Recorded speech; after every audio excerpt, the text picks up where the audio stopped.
contender, or are you just brumming around? Hey, breaking news, breaking news. Chaos is brewing, right? Heisman, are you ready? It's almost time for the play-in post. And if you think you were just going to log in, pick your school and ride off, think again. Because here you can't just claim a powerhouse. You got to earn them. If you and somebody else wants the same program, one of y'all is going to walk away happy, and the other person's just going to walk away.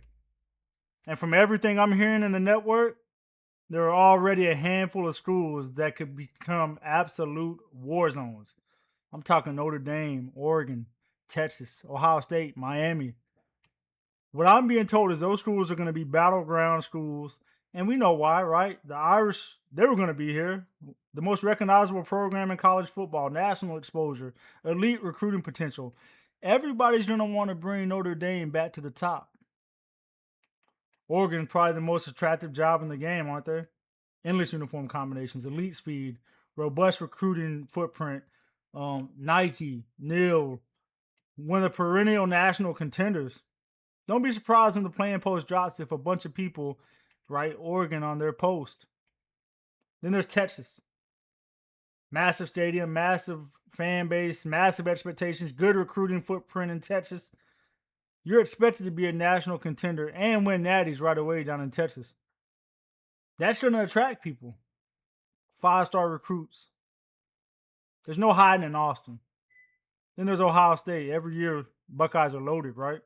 Elite recruiting classes, NFL talent all over the roster. Fan base expects playoffs every year. If you end up with Ohio State, you win that playing game and end up there, you're going to have a target on your back because everybody's going to want to take you down. And then the last one, Miami. Fascinating, right? Think about it, the history, the swagger, the speed, the best recruiting territory in the entire country, South Florida, right? Florida in general. Somebody wants to be the coach that brings the U back to prominence. And that's why Miami's going to be hotly contested. Like I said, absolute battlegrounds, those 5 schools, just from what I'm hearing. But things get interesting after that, right?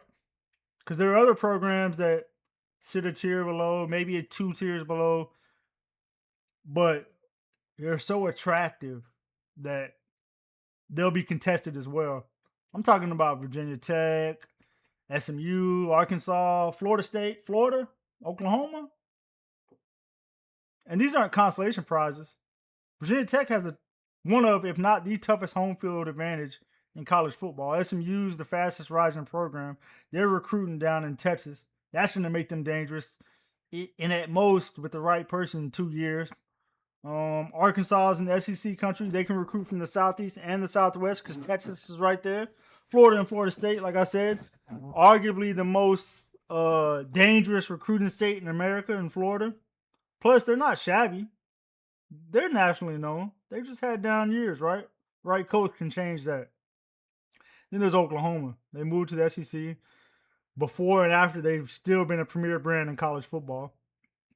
They recruit out of Texas. They recruit, the West Coast well. Right coach. Oklahoma's back on the map.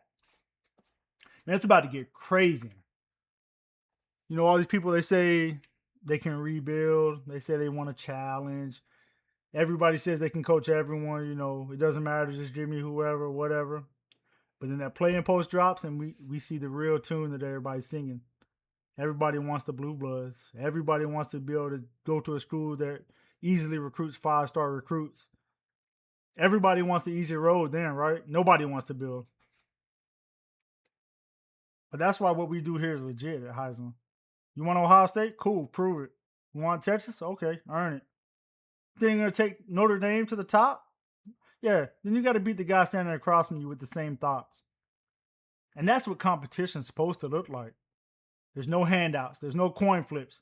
There's no complaining because somebody was ahead of you on the randomizer. Nah, we sell it on the field here. And I love it. Because before a single dynasty game is played, before a single recruit commits, before one national championship is handed out, this is really where the rivalries start. Right here in the play-ins. Because when you beat that man to take over Oregon, He's on your head top the rest of the year, the rest of the installment to try to get his get back because it's personal at that point. That's where the trash talking starts. It doesn't start in the middle of year 3. Sure, it can, but the juices get flowing right here in the play-ins. Talking about pressure, this is real pressure. The pressure to get the team that you want so you can play the way you want, you can build the way you want, and you can have the success that you want. Nobody wants to go with option 2. Everybody wants option 1. And that's exactly how every dynasty league should start. Fuck a randomizer. And that's what we do in Heisman. So look, if you're eyeing the powerhouse schools, be ready. Because I promise you somebody else is too. And when the playing games happen, we're going to find out who's really built for Heisman hopefuls and who's brumming around. Are you a contender? Or are you just brumming around? Find out now on Brummin Around with your host, Brum James.